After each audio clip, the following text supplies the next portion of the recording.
రాష్ట్రంలో లోక్సభ ఎన్నికల పోలింగ్ ప్రశాంతంగా ముగిసింది. నిన్న ఈవీఎంలను స్ట్రాంగ్ రూమ్లకు తరలించారు. 21 రోజుల తర్వాత జూన్ 4న ఫలితాలు వెలువడనున్నాయి. స్ట్రాంగ్ రూమ్ల దగ్గర 3 అంచెల భద్రతను ఏర్పాటు చేశారు.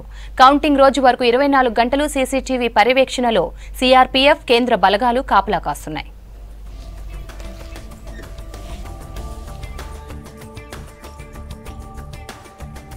వరంగల్ ఎనుమాముల మార్కెట్లో ఏర్పాటు చేసిన స్ట్రాంగ్ రూమ్లలో ఈవీఎంలు భద్రపరిచారు అధికారులు. 24 గంటలు సీసీ కెమెరాలు, కేంద్ర బలగాలతో పహారా కాస్తున్నారు. మరిన్ని డీటెయిల్స్ కృష్ణమోహన్ అందిస్తారు. స్ట్రాంగ్ రూమ్ల దగ్గర కీలకమైనది స్క్రూటినీకి సంబంధించినటువంటి ప్రక్రియ కొనసాగుతుంది.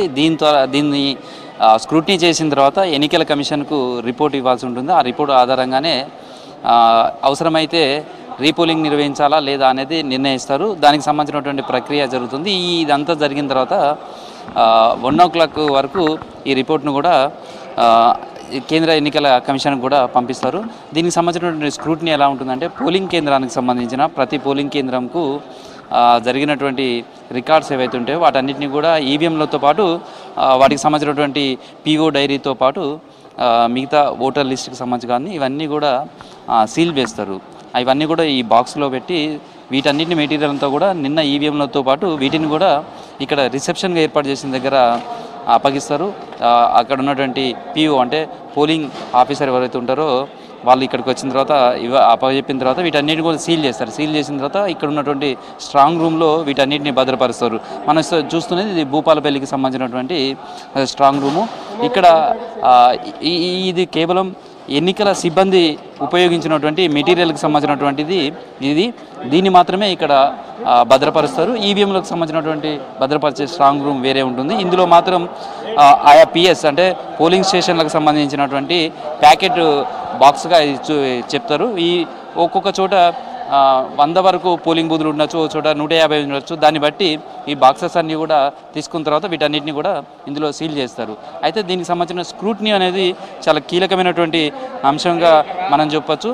ఇందులో ప్రధానంగా 17C అనేది ఓటర్ లిస్ట్ ఒకటి ఉంటుంది. అంటే ఆయా పోలింగ్ బూత్కు సంబంధించి ఒక పోలింగ్ బూత్లో 800 చిల్లర ఓటర్స్ ఉండొచ్చు, లేదా 1000 లోపల ఉండొచ్చు. ఇలా ఉన్న ఓటర్లకు సంబంధించిన ఒక లిస్ట్ ఉంటుంది. అయితే ఎవరెవరు ఓటు హక్కు వినియోగించుకున్నారు వాళ్ళకి సంబంధించినటువంటి టిక్ చేస్తారు. తర్వాత వాటికి సంబంధించినటువంటి అందులో నమోదు చేస్తారు. వాటికి సంబంధించినటువంటి ఒక లిస్ట్ ఉంటుంది. అదేవిధంగా పీఓ డైరీ ఉంటుంది. అంటే మొత్తం మాక్ పోలింగ్ నుంచి మొదలు పెడితే పోలింగ్ పూర్తయ్యే వరకు కూడా జరిగినటువంటి అన్ని అంశాలను కూడా పీఓ డైరీగా దాంట్లో రాస్తారు. అసిస్టెంట్ పీఓకి సంబంధించినటువంటి వాళ్ళు కావచ్చు, మిగతా సిబ్బందికి సంబంధించిన సంతకాలు ఇవన్నీ కూడా తీసుకొని ఇందులో భద్రపరుస్తారు. తర్వాత వీవీప్యాట్స్కి సంబంధించిన నెంబర్సు, అదేవిధంగా బియూ నెంబర్ అంటే బ్యాలెట్ యూనిట్కి సంబంధించినటువంటి నెంబరు, ఇవన్నీ కూడా డైరీలో ఇవన్నీ కూడా పొందుపరుస్తారు. వీటన్నిటిని ఇప్పుడు ఎన్నికలకు సంబంధించినటువంటి అబ్జర్వర్సు, అదేవిధంగా ఆర్ఓ, ఇతర అధికారుల సమక్షంలో ఈ స్క్రూటినీ నిర్వహిస్తారు. అయితే పోలింగ్ సంబంధించినటువంటి శాతాన్ని, పోలింగ్ జరిగిన తీరును కూడా తీసుకున్నటువంటి రిపోర్ట్స్ ఆధారంగా కూడా వాటి స్క్రూటినీ జరుగుతుంది. ఎక్కడైనా ఎక్కువ ఓటింగ్ శాతం నమోదైతే దాంట్లోంచి ఏదైనా ఒక పోలింగ్ బూత్కు సంబంధించినటువంటి రికార్డ్స్ను వాళ్ళు వెరిఫికేషన్ చేసే అవకాశం ఉంటుంది. సేమ్ టైంలో తక్కువ నమోదైనటువంటి పోలింగ్ బూత్కు సంబంధించినటువంటి రికార్డ్స్ను కూడా వాళ్ళు స్క్రూటినీ చేసే అవకాశం ఉంది. ఈ స్క్రూటినీలో నామ్స్ ప్రకారం ఏదైతే 17C ఓటర్లకు సంబంధించిన లిస్టులో చేసినట్టు కావచ్చు, తర్వాత పీఓ డైరీకి సంబంధించి కావచ్చు, తర్వాత బియూ నెంబరు నమోదు చేసినటువంటి అంశం కావచ్చు, వీటన్నిటికి సంబంధించినటువంటిది అన్నింటినీ కూడా అందులో పొందుపరిచిన రికార్డ్స్ పరంగా కరెక్ట్ ఉన్నాయా లేవా, తర్వాత ఓటర్స్కి సంబంధించి ఎంతమంది మగవాళ్ళు ఓటు వేశారు, ఫిమేల్ ఎంతమంది ఓటు వేశారు, అదర్స్కి సంబంధించినటువంటి వాళ్ళు ఎంతమంది ఓటు వేశారు, దానికి సంబంధించినటువంటి రికార్డ్స్ కానీ ఇవన్నీ కూడా ఇక్కడ ఉంటాయి. వాటిని ఆధారంగా ఒకటిసారి స్క్రూటినీ చేసి పరిశీలన చేస్తారు.